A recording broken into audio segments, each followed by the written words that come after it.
it's important to do research. And I did a lot of really fun and disgusting things, which is how I learn and grow. I would love to answer questions, which I always find the most interesting portion of these events. And even if you don't think there's a question now, there is. See, look, there's one now. Yes? This is a very beautiful book. I think you're seeing there described it. I'm curious, has anybody approached you about making a movie out of this? The question is, has anybody approached me about making a movie out of this book? And the answer is no. It's just come out. We'll wait and see. It's interesting, though, because as the book business is changing, the movie business is really changing. And basically, if there's not a zombie or some sort of flesh-eating werewolf or a vampire in your book, it's not like the old days. And I would not be sorry. I've had a lot of really tedious and exhausting interactions with Hollywood in my life, and I wouldn't be sorry if no one called, because I'm not always sure that I would have the fortitude to hang up on them in the way that I mean to. So it's really fine. Although I did send it to Meryl Streep, so we'll see. Yes. I have one long question, which means it's three related questions. Okay, you're going to have to give it to me in chunks, because I have the memory of a goldfish. Go. Hey, to what extent can you help us understand where you get your ideas for your books? Because of the 6 novels, they all seem to be very different. Okay, that's number one. So he wants to know how I get the ideas for my books because of the 6 novels. They all seem to be very different. They are both very different, and they are exactly the same book. And it's a sort of a smoke and mirrors thing.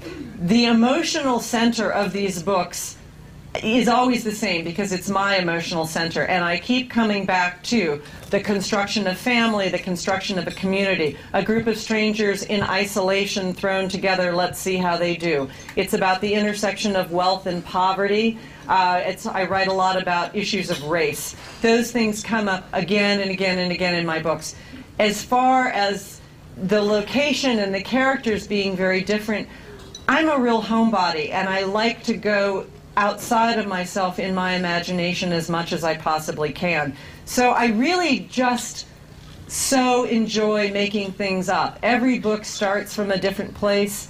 This book really started from the idea of what would it be like to, as an adult, meet again the person who was the pivotal teacher in your life. And from there I said, well, what jobs would they have? Okay, one of them is missing. The other one, the student has to find the teacher. Where is the teacher? What are they doing? And that was the order in which that happened. Second half, second, third. Second and third, I condensed. Okay, good. Give more people time. How much time, which probably varies by book, would you typically spend in the research portion that's fun? I mean, right. Assuming all the research is fun.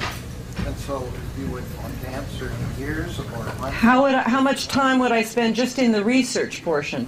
And then the other part that I added on. Right. Was who pays for the research? Okay, and who pays for the research? Well, I pay for the research unless Gourmet Magazine is paying for it. Because I don't sell my books before I'm finished. And even if I did, my publisher would never pay for me to go to the Amazon to write a novel. They pay me plenty, and that's my responsibility. But I can take it off my taxes, so that's good.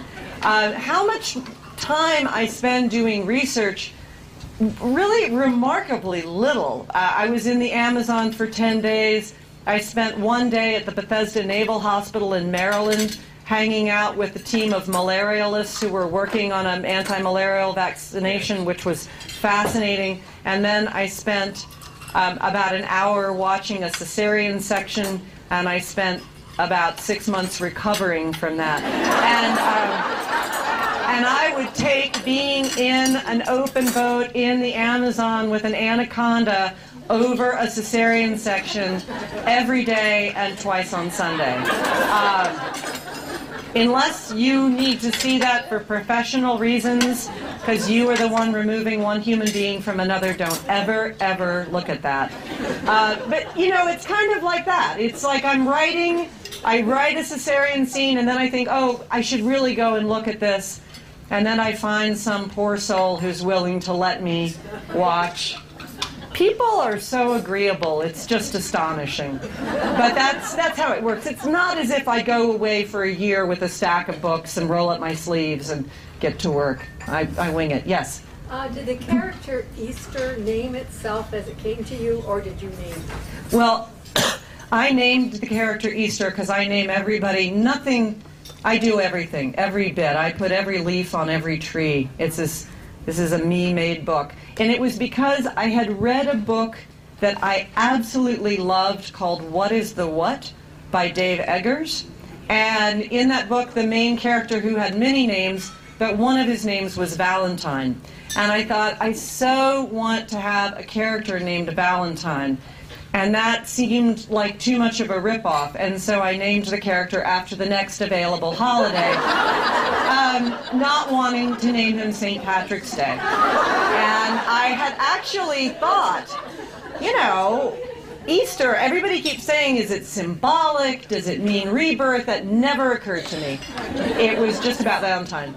Matt, what are you telling me from the other room? The other room, we have some questions from the other room. What would the other room like to know? Poor, poor other room. The other room. Okay. The first question is, I read recently that you're opening a bookstore. Can you tell us a little bit about this new adventure? Matt, did you just write that question and pin it on the other room? Okay. As Matt pointed out, I am opening a bookstore, and I'm very glad that someone stacked those questions so that we could talk about that. I live in Nashville, and our local independent 10 years ago, Davis Kid, was bought by a small chain called Joseph Beth out of Ohio, and they moved our local independent into the mall, into a store that is 33,000 square feet, which is the size of Macy's.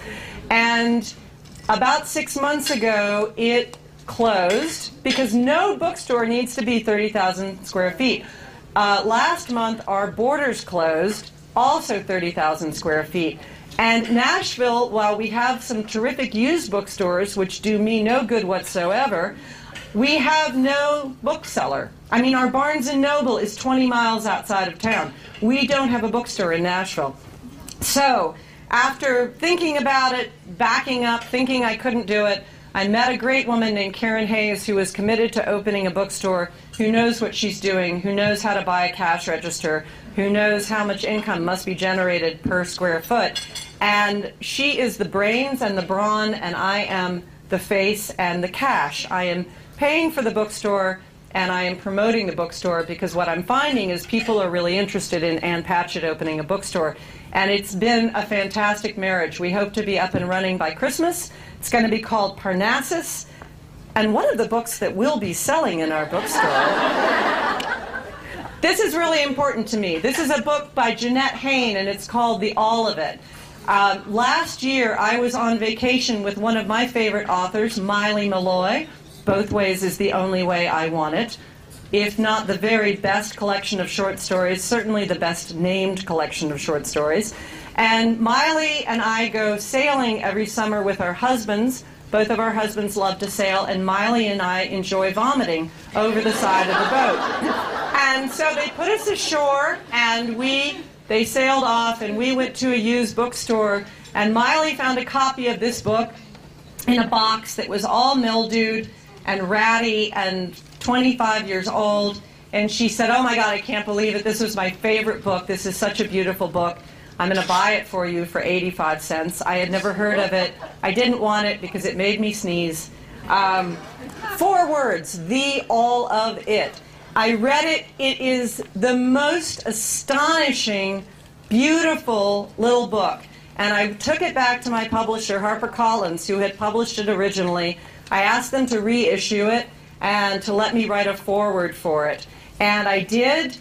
Jeanette Hayne is dead and has no heirs. And this is your aunt. Wow! Oh, I'm so excited to meet you. So she does. She's got you. Beautiful. I didn't know that. Okay, this book is astonishing. It is such a piece of art. It is a Swiss watch. It is 145 pages. You will not be able to put it down.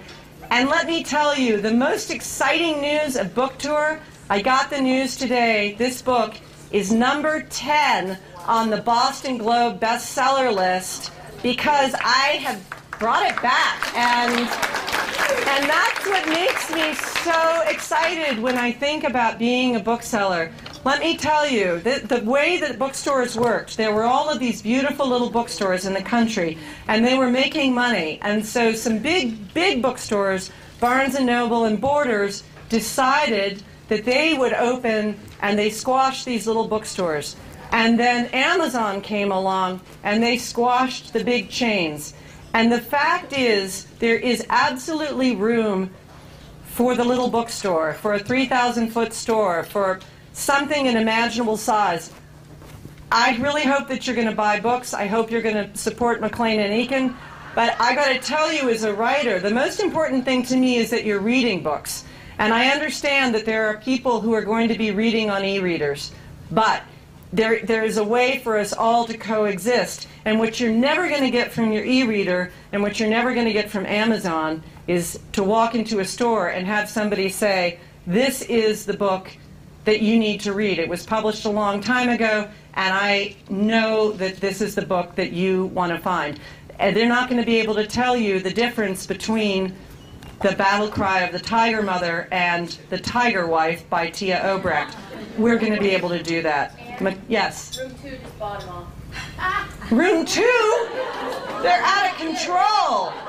We're going to be on the bestseller list in Michigan. And suddenly there's a riot in room 1. You know, it's really funny. Everywhere I go, every night I've sold out of this book. And every night the bookstore has said, why didn't you tell us you're going to be selling it this hard? We would have gotten 200 copies if we had known. But anyway, write it down and order it and read it. I don't actually think this is available on an e-reader, so you're actually going to have to buy the little guy. Yes? What kind of discipline do you have in your writing? What kind of discipline do I have in my writing? Time over the day, or do you just... No.